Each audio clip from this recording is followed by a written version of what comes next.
The planet was nothing like Earth. The sky was a strange shade of purple. The ground beneath his boots was rough and uneven. Sergeant Daniel Hayes of the United Earth Force found himself deep in enemy territory, miles from his intended path. He had been sent to gather intel on a hostile alien faction, but things had gone wrong. The mission had turned into a disaster as Daniel moved cautiously through the dark landscape. His comms unit buzzed, a signal of a nearby fight. His heart raced as the static cleared. The voice on the other side was frantic. "Sergeant Hayes, we have casualties. This is a no-go area now. Fall back." The urgency in his commanding officer's voice rang clear, but Daniel wasn't one to run. His training as a soldier had taught him not to leave anyone behind. He gritted his teeth, scanning the area for any signs of danger. There was a low rumble in the distance, a sign that something big was moving. His instincts kicked in, and he started to move in the direction of the sounds. He crouched low, using the terrain to shield himself from view. The sky above was streaked with explosions, illuminating the battlefield below. As he neared the source of the noise, Daniel saw them.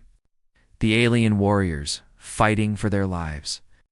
These were the enemies his unit had been briefed about. Talian species, known for their ruthlessness and superior strength. But amidst the chaos, Daniel noticed something else, something that made his heart skip a beat. A lone figure, a warrior, was struggling on the ground, surrounded by the carnage of the battle. She was larger than most, her body covered in a dark armor that seemed to shimmer even in the fading light. Her skin, a deep shade of green, had patches of blood, and her breathing was shallow. She was alive, but barely. Without thinking, Daniel sprinted forward, pushing aside the fear that tugged at him. He knew the risks, but there was no way he could leave her there to die. She was an alien, yes, but that didn't matter. She needed help, and he had the skills to save her. As he reached her, he dropped to his knees, quickly assessing the situation. She looked at him with sharp, piercing eyes, her hand gripping a jagged weapon, still ready to fight despite her injuries.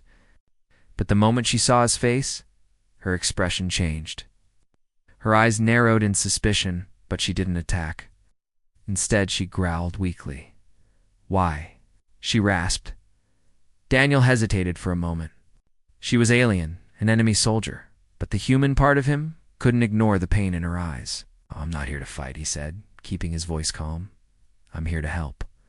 He reached for the medical pack at his side and began to work, applying a quick drying bandage to her side where the wound was bleeding heavily. She winced at the touch, but didn't resist. Her muscles were stiff, and the blood loss had clearly weakened her. But her pride wouldn't let her show weakness. "I don't need help," she muttered, her voice rough from the effort. Daniel didn't respond right away. Instead, he focused on the task at hand, ignoring the possibility that his actions could be seen as a mistake. If he didn't help her, she would surely die here. And there was no way he could live with that. Her eyes flicked to his hands, then back to his face, still full of suspicion, but less hostile. "You are human?" she asked, the word strange. On her lips. "I am," Daniel replied, his hands working quickly. She studied him for a moment longer, her grip on her weapon loosening just slightly. "Why would you save me?" "I am your enemy," she said, her voice faint as the blood loss started.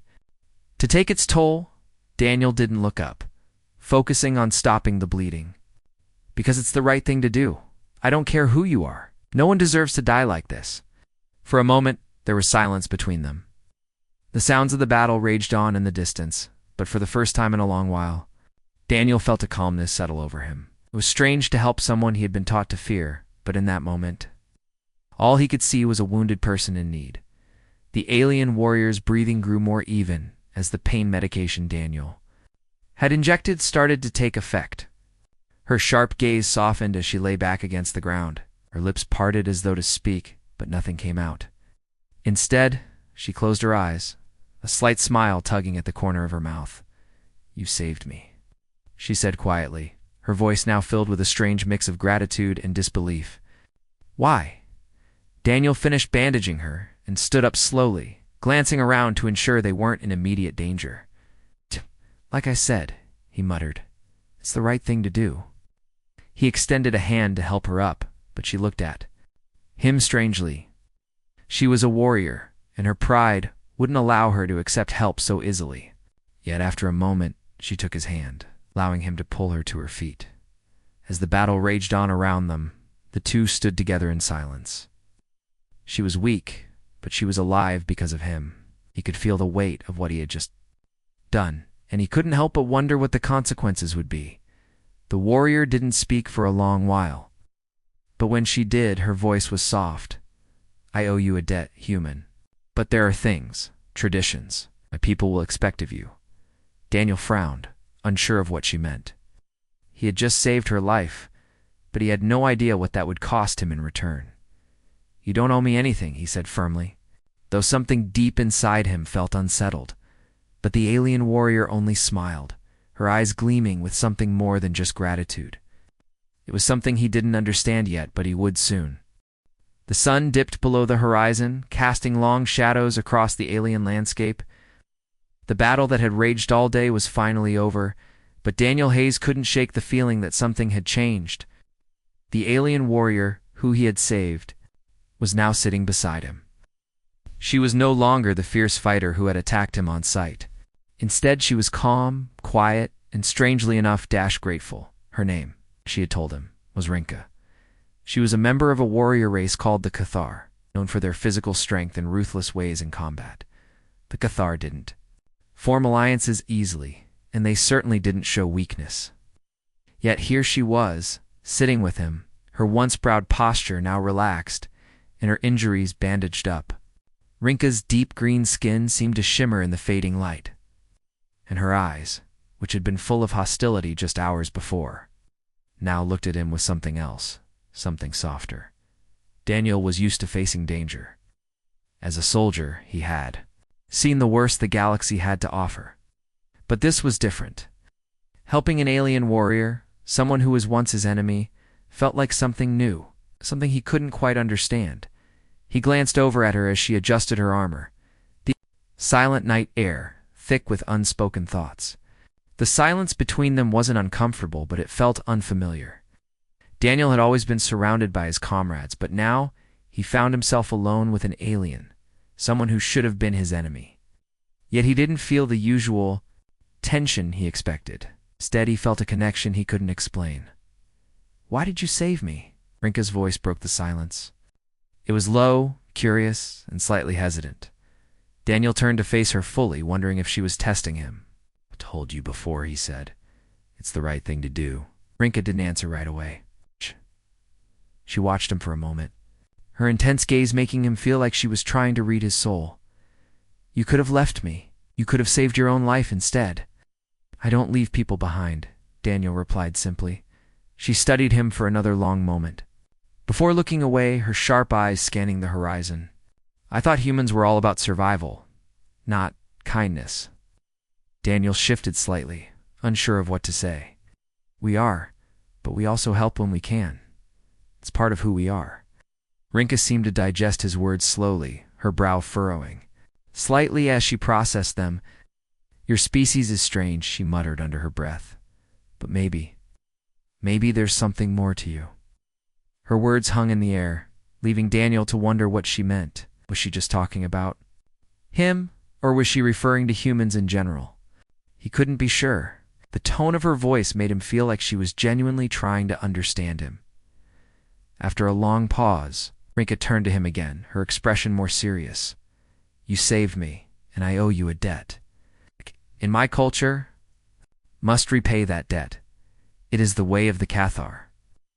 Daniel blinked, unsure of what she meant. "Repay? I didn't save you for some kind of reward or payment." Rinka's gaze softened slightly, but there was still a sense of resolve in her eyes. "It is the way of our people. We do not accept favors without giving something in return." Daniel rubbed his neck, unsure how to navigate this. He wasn't sure what kind of debt she was talking about, but he didn't want her to feel obligated to repay him in any way that made things awkward between them. He had done what any decent person would have done. He helped her because it was the right thing. "I don't need anything in return," he said, his voice calm. "I did it because you needed help, that's all."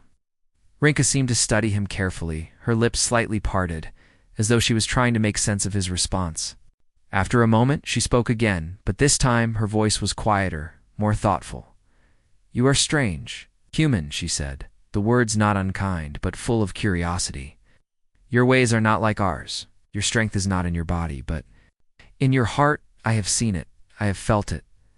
Daniel didn't know how to respond to that. He'd always been taught that strength came from physical ability, from endurance, from fighting.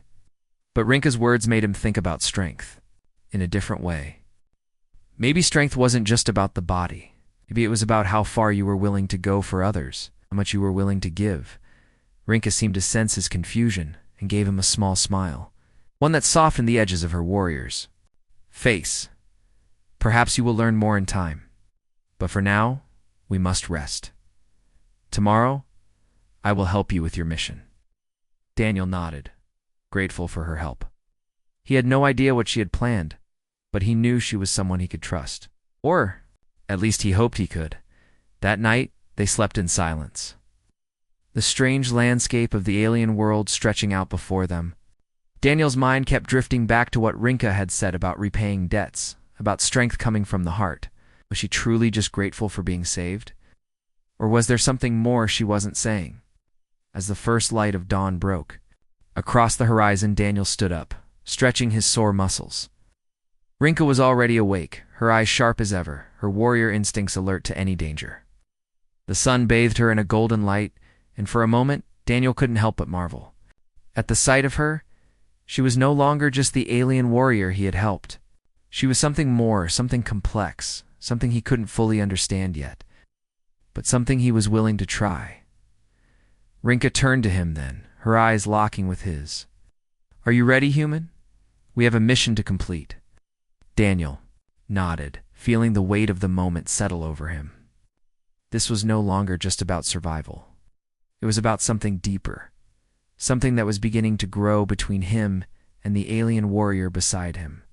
Together, they would face whatever came next. And somehow, Daniel knew that whatever happened, they would do it as allies, perhaps even as something more. The morning was quiet, and the two of them sat on the edge of a small, rocky cliff, looking out over the vast alien landscape. The sun was just starting to rise, casting a soft golden light on everything. The previous day's battle had left, Daniel and Rinka exhausted, but the night had given them both some rest. Now, it was time to continue their journey. Daniel glanced over at Rinka, her sharp green eyes fixed on the horizon. She seemed lost in thought, her posture relaxed but alert. Despite everything, the bond between them was growing. They had faced danger together and survived, and it felt like they were beginning to understand each other. Even if it was just a little. "I think we should head east," Daniel said, breaking the silence. "There's a settlement there. We can get more supplies." Rinka nodded, but didn't immediately respond. She was still looking out at the distant hills, her mind clearly elsewhere. Daniel waited, not pushing her for an answer. He had learned to give her space, knowing she would speak when she was ready. After a few moments, she turned to him, her gaze steady and unwavering. "There's something I need to talk to you about," she said quietly, her voice softer than usual. Daniel raised an eyebrow, surprised. "What's on your mind?" he asked, his tone curious but cautious. Rinka hesitated for a moment before she spoke again. "It is about what I owe you," she said, "what I must repay." Daniel frowned, not sure what she meant. He had already told her that he didn't need anything in return for saving her life. But now her words were beginning to weigh on him. What was she planning? "I don't want anything, Rinka," Daniel said firmly. "I did what I did because it was the right thing. You don't owe me anything." But Rinka didn't seem to hear him. Instead, she leaned closer, her eyes focused on him with an intensity that was almost unsettling. "You misunderstand," she said. "I do not wish to repay you in the way. You think there is something else?" Daniel's heart rate quickened. He could tell she was serious. There was something important she was about to say. "I want your child," Rinka said. "What?" Her voice calm but direct. Daniel blinked, certain he had misunderstood. "What?" Rinka repeated herself, her tone unwavering. "I want your child, human." sat frozen for a moment, trying to process her words. This couldn't be what she meant. Wait a second, he said, trying to calm himself. What do you mean? You want my child? Why? Rinka looked at him with an odd mix of determination and something else, something deeper. In my culture, it is not uncommon for one to bear the child of another when they have shared something important. You've saved my life, and in return, I want to create something that will bond us forever. Daniel's mind was racing. He had been trying to avoid any kind of personal connection with her. They were allies, nothing more. He wasn't ready for anything like this. He didn't even know what she meant by bonding in her culture. I'm not sure I understand, Daniel, said, his voice shaking slightly. Why does it have to be like this? We don't need a child to keep working together. We're fine the way we are. Rinka's eyes softened for just a moment, and she took a step closer to him. In my world, this is how we honor someone. By creating something that will last long after we are gone. Your child will be a symbol of my gratitude. And more than that will be a symbol of what we can build together. Daniel opened his mouth to argue, but no words came out. What she was suggesting was so foreign, so different from anything he had ever known, that he couldn't find a way to respond. He had only just started to understand her as a person, and now this. It felt like too much too soon. I don't know if I can do this, he said finally, his voice soft. I don't know if I'm ready for it. That Rinka looked at him for a long moment, her expression unreadable. I am not asking you to act on impulse, Daniel. I am asking for you to think about what I am offering. We can share something that will give both of us a legacy. Daniel's mind spun with the weight of her words. He wasn't prepared for this kind of relationship, and he wasn't sure he wanted to be. He had only just learned how to trust her, and now she was asking him to do something that felt too personal, too significant. I can't promise anything, Daniel said, feeling the weight of her request pressing down on him. I can't just agree to something like that. Rinka nodded, her expression firm but understanding. I understand, she said softly. But no, whatever happens between us, my debt to you remains. You saved my life, and I will never forget that. Daniel didn't know what to say. He had hoped that by helping her, he wouldn't be caught in the tangled web of her culture, but here he was, in the middle of it. I didn't do it for anything in return, Daniel said, his voice steady now. I did it because it was the right thing. I don't need your debt or your gratitude. I just want to help. Rinka's eyes softened, and for the first time, she gave him a small smile. It was genuine, and it made Daniel feel a little better. She wasn't trying to force him into anything. She was just being honest about her culture, even if it was something he didn't fully understand. I know, she said quietly. And that is why I respect you.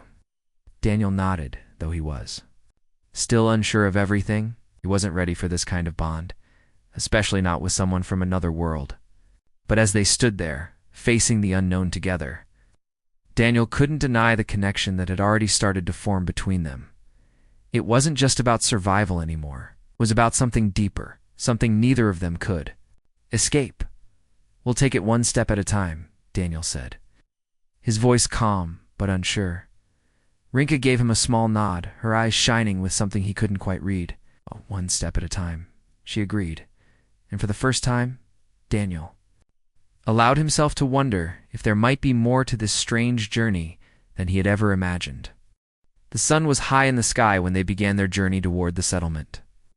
The air was dry and warm, and the land stretched out before them in endless waves of brown and orange. Daniel walked beside Rinka, his thoughts heavy with what had happened earlier. Her words about wanting his child still echoed in his mind, and he couldn't shake the feeling of confusion that had settled in his chest. He had never expected this kind of offer, especially not from an alien warrior.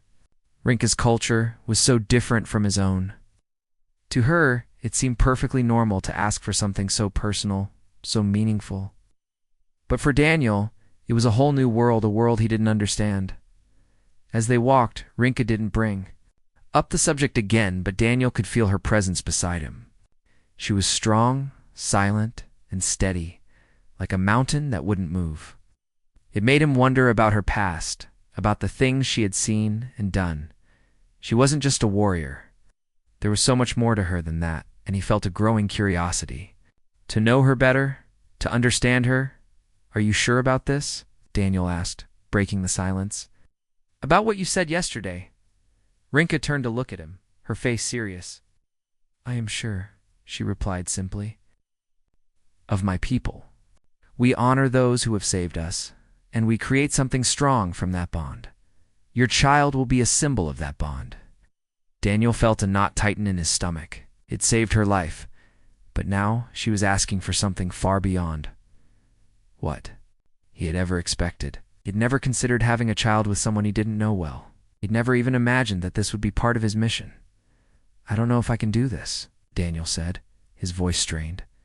I don't know what it means for me or for you. This is a lot to take in. Rinka's expression softened slightly, but there was still a resolve in her eyes. I do not ask for what you cannot give, but think carefully, human. You have already shown me your strength, your honor. Now think of the future. Daniel stopped walking for a moment, his boots crunching against the dry earth.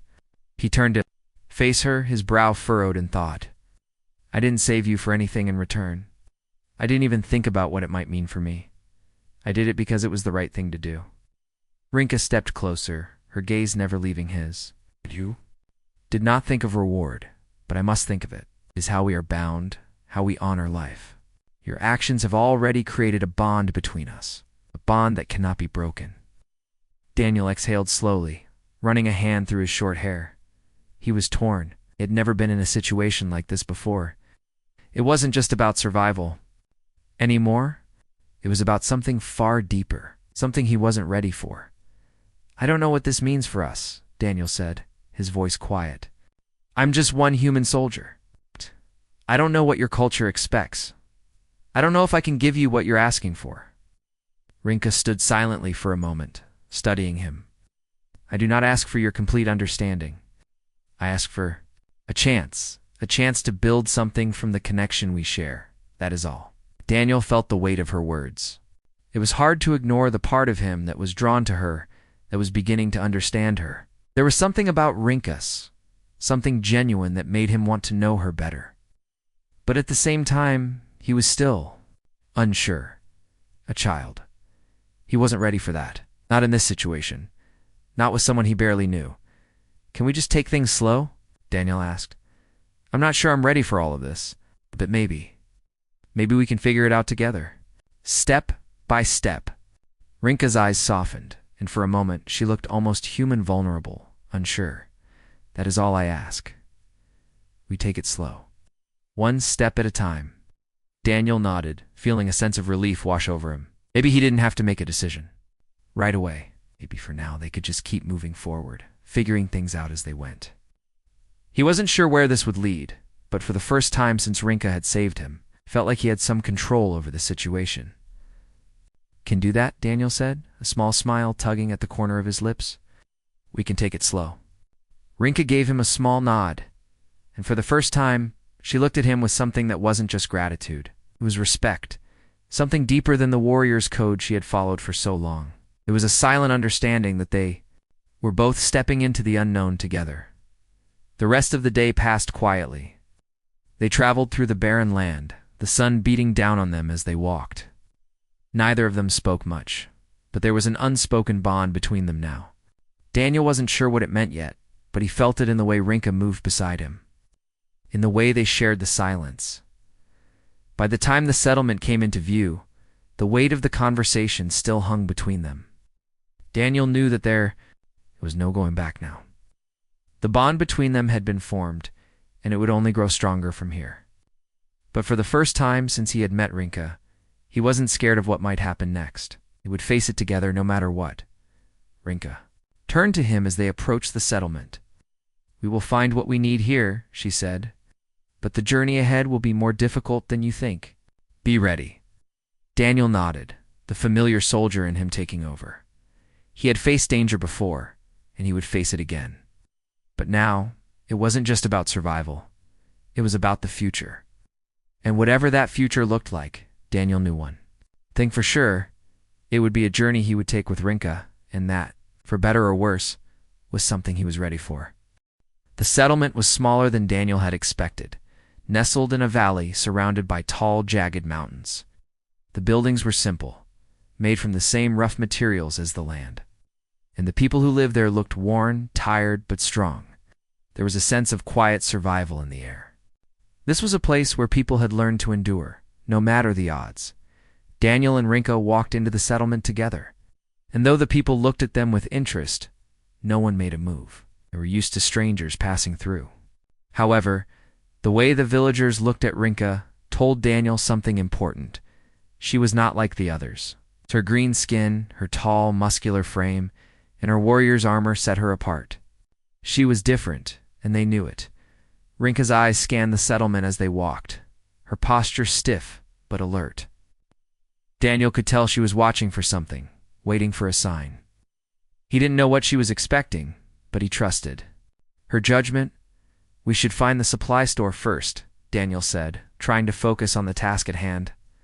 "We'll need food and water for the next leg of the journey." Rinka nodded, but her mind seemed to be elsewhere. Yes, but there is more to be done here. I sense danger. Daniel stopped walking for a moment, looking at her in confusion. Danger? From who? Rinka's gaze shifted to a group of people gathered in the center of the settlement, speaking in hushed tones. "I don't know yet, but there is something off about this place." Daniel followed her gaze, narrowing his eyes. He couldn't see anything immediately suspicious, but he trusted Rinka's instincts. She had been through battles and survived countless dangers. If she felt something was wrong, it was worth taking seriously. "Maybe we should check out the supply store and then leave," Daniel suggested.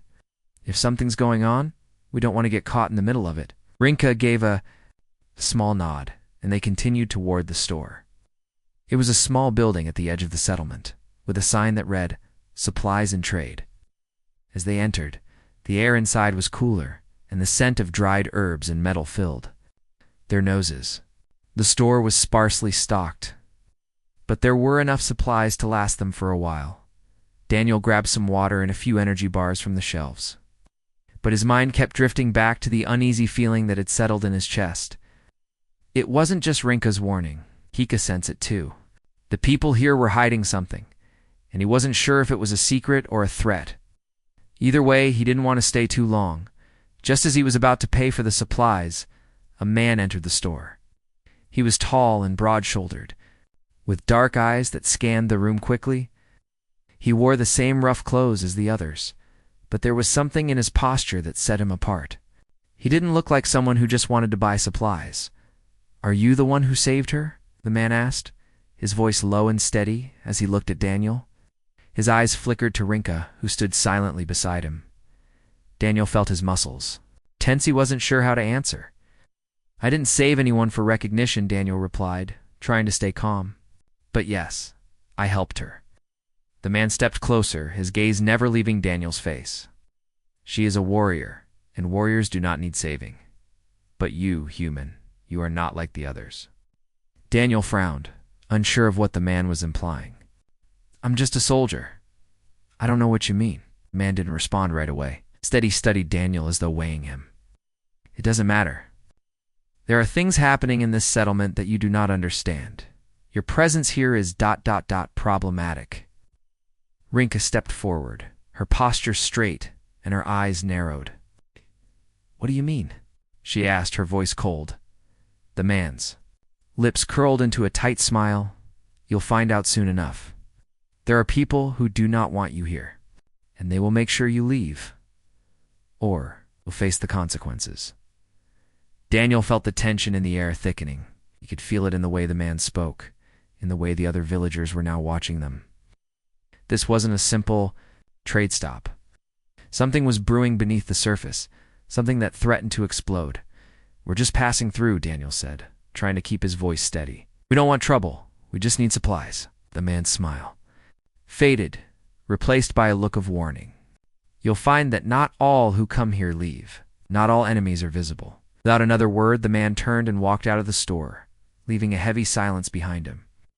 Daniel stood there for a moment, processing what had just happened. "Do you know him?" Daniel asked, his voice quiet. Rinka shook her head. "I do not, but I can sense his hostility. You know something we do not. Daniel glanced around the room, his senses alert. It was clear that something was wrong, but he didn't know exactly what. Whatever the man had meant, it was obvious that their presence in the settlement wasn't going to go unnoticed. I think we need to leave, Daniel said. There's too much tension here. We'll get our supplies and head out. Rinka agreed, but she didn't look convinced. We will leave, but we must be careful. If this is the danger I sense, it will follow us. The two of them gathered their supplies quickly, moving out of the store with a sense of urgency. As they stepped outside, the villagers no longer watched with curiosity, but with suspicion. Daniel felt the weight of their gaze on him, and it made him uneasy. He didn't like being watched like this, and he didn't trust the way the situation was unfolding. The threat was no longer just something Rinka had felt. It was something real, something that was closing in on them. They had no idea who their enemies were yet, but one thing was certain: they were not welcome here. That would make getting out alive more difficult than they had imagined. The morning after the strange encounter in the store, Daniel and Rinka found themselves walking cautiously through the settlement. The uneasy feeling had not gone away. In fact, it had only grown stronger. The people here were hiding something, and Daniel could sense that they were not just trying to protect their way of life. They were preparing for something much bigger. Rinka had been silent since the exchange with the man. She walked beside him, her eyes scanning the horizon, her posture tense. Daniel had never seen her so guarded. Usually, she was confident, fearless, and a little intimidating. But now, there was a hint of worry in her gaze, something Daniel couldn't quite place. Do you think he was just trying to scare us? Daniel asked, trying to break the silence. Rinka didn't answer right away. She kept walking, her sharp eyes darting from one shadow to the next. No, he was warning us. I can feel it. I know something we don't. Daniel looked around, trying to make sense of it all. The settlement seemed peaceful on the surface. The villagers went about their business, trading goods, talking to each other. But Daniel couldn't shake the feeling that something was wrong, something hidden just beneath the surface. We should get to the outskirts and leave the settlement behind, Daniel suggested. The sooner we get out, the better. Stopped and turned to face him. We cannot leave yet, she said firmly. There is more here. We need to find out what it is before we go. Daniel sighed, rubbing his forehead. He was tired of feeling like he was caught in the middle of something he didn't understand. But Rinka was right. He couldn't just leave without answers. Something was pulling them into this place, and they needed to figure out what it was. Okay, he said finally. Let's find out what's going on. But we need to be careful. I don't trust anyone here. Rinka nodded, her expression serious. I trust you, human. We will face this together. The two of them walked toward the center of the settlement, where a large gathering of villagers had started to form. There was something about the crowd that caught Daniel's attention. It wasn't just the size of the group. It was the way they moved, the way they watched each other, the way they seemed to be waiting for something. Rinka's eyes narrowed as they neared the crowd. Something is happening, she muttered under her breath. Daniel's heart raced. He had no idea what was about to unfold, but he knew it wasn't good. The air around them had become thick with tension, and the villagers didn't look like they were about to welcome newcomers with open arms. Suddenly, the crowd parted, and a familiar figure stepped forward. The man from the store, the one who had warned them, stood at the front of the group. His eyes locked onto Daniel, and there was no mistaking the hostility in his gaze. You shouldn't have come here, human, the man said, his voice low but clear. You've caused enough trouble. Rinka stepped forward, her eyes flashing with anger. What is it that you want? We are just passing through. We don't seek conflict. The man laughed, but it wasn't a friendly laugh. You don't? Seek conflict? That's not how it works here. You've crossed paths with the wrong people. Now you'll have to face the consequences. Daniel's grip tightened on the handle of his weapon. He had a feeling this wasn't going to end well. And he wasn't sure if they would make it out of the settlement alive. The tension in the air was unbearable. Who are you? Daniel demanded. Why are you doing this? The man's smile faded, and his face turned serious. We are the Shadowborn. We've been watching your kind for a long time, and now it's time for you to leave. Rinka's expression shifted. She had heard of the Shadowborn before, and the mention of their name made her pause. You are part of the Shadowborn? She asked, her voice steady but full of disdain. The man nodded. Yes, and we do not take kindly to outsiders, especially ones who interfere in our affairs. You should have known better than to come here." Daniel was about to speak when Rinka stepped forward, her posture tall and unwavering. "We do not fear you," she said, her voice firm. "I have seen warriors like you before. You do not intimidate me." The man's eyes flashed with something darker, something cold. "Should fear us. But you are right about one thing. You are not afraid. But soon you will be." The crowd behind him shifted, and Daniel could see that they were armed. This wasn't just an argument anymore, it was about to turn into a fight. Rinka stood beside Daniel, her eyes locked on the man who had just spoken. "We didn't come here to fight. But if that's what you want, then we will not back down." The man raised his hand, and the crowd fell silent. "Very well. If you want to challenge us, then so be it. But know this, if you lose, you will leave this place, and you will never return." Daniel glanced at Rinka, unsure of what to do. He didn't know if they could take on the entire group, but he wasn't about to let them walk over them. He had come this far, and he wasn't about to back down now. "We'll fight," Daniel said, his voice steady. "But know this, Sif. You attack us, there will be no turning back." The man smiled again, a cruel twist of his lips. "We'll see about that." As the Shadowborn prepared to make their move, Rinka and Daniel stood together, ready for whatever came next. The settlement, once a place of uneasy peace, was now the site of a battle that neither side could afford to lose. And as the first move was made, Daniel knew that this was no longer just about survival. It was about something far bigger, something that would determine the course of their future and the future of everyone caught in the conflict.